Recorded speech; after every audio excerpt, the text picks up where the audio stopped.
The Tale of Tom Kitten by Beatrix Potter. Once upon a time there were 3 little kittens, and their names were Mittens, Tom Kitten, and Moppet. They had dear little fur coats of their own, and they tumbled about the doorstep and played in the dust. But one day their mother, Mrs. Tabitha Twitchit, expected friends to tea. So she fetched the kittens indoors to wash and dress them before the fine company arrived.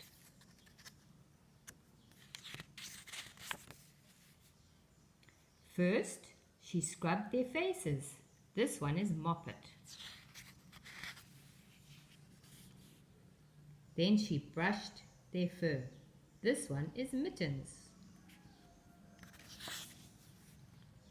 Then she combed their tail and whiskers. This is Tom Kitten. Tom was very naughty and he scratched. Mrs. Tabitha dressed Moppet and Mittens in clean pinafores and tuckers. And then she took all sorts of elegant, uncomfortable clothes out of a chest of drawers in order to dress up her son, Thomas. Tom Kitten was very fat, and he had grown. Several buttons burst off. His mother sewed them on again.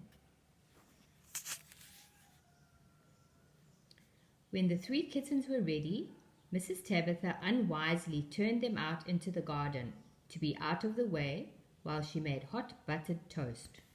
Now keep your frocks clean, children. You must walk on your hind legs. Keep away from the dirty ash pit, and from Sally Henny Penny, and from the pigsty and the puddle ducks. Moppet and Mittens walked down the garden path unsteadily. Presently they trod upon their pinafores and fell on their noses. When they stood up, there were several green smears.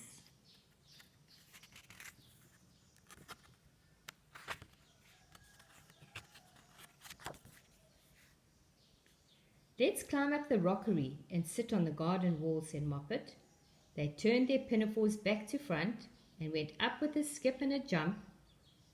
Moppet's white tucker fell down into the road.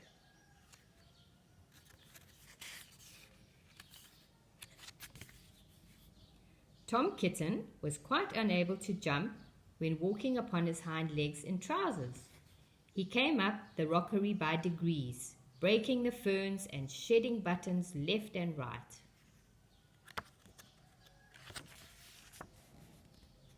He was all in pieces when he reached the top of the wall. Moppet and Mittens tried to pull him together. His hat fell off and the rest of his buttons burst.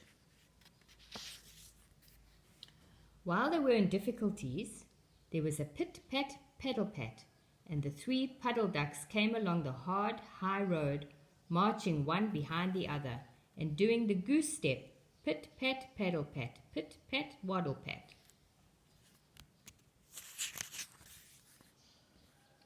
They stopped and stood in a row and stared at the kittens. They had very small eyes and they looked very surprised.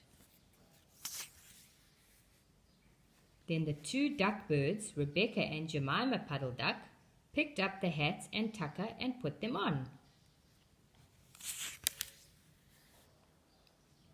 Mittens laughed so hard that she fell off the wall. Moppet and Tom descended after her. The pinafores and all the rest of Tom's clothes came off on the way down. "Come, Mr. Drake Puddle Duck," said Moppet. "Come and help us to dress him. Come and button up Tom." Mr. Drake Puddle Duck advanced in a slow sideways manner and picked up the various articles. He put them on himself. They fitted him even worse than Tom Kitten. "It's a very fine morning," said Mr. Drake Puddle Duck.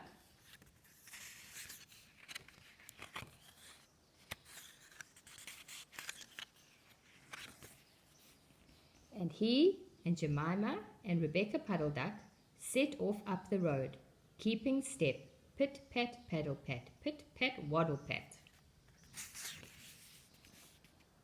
Then Tabitha Twitchit came down the garden and found her kittens on the wall with no clothes on. She pulled them off the wall, spanked them, and took them back to the house. "My friends will arrive in a minute, and you're not fit to be seen. I'm affronted," said Mrs. Tabitha Twitchit. She sent them upstairs, and I'm sorry to say, she told her friends they were in bed with the measles, which was not true.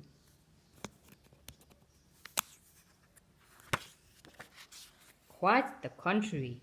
They were not in bed, not in the least.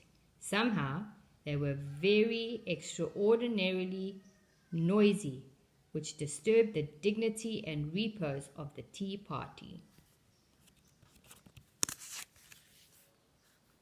And I think that someday I shall have to make another, larger book to tell you more about Tom Kitten.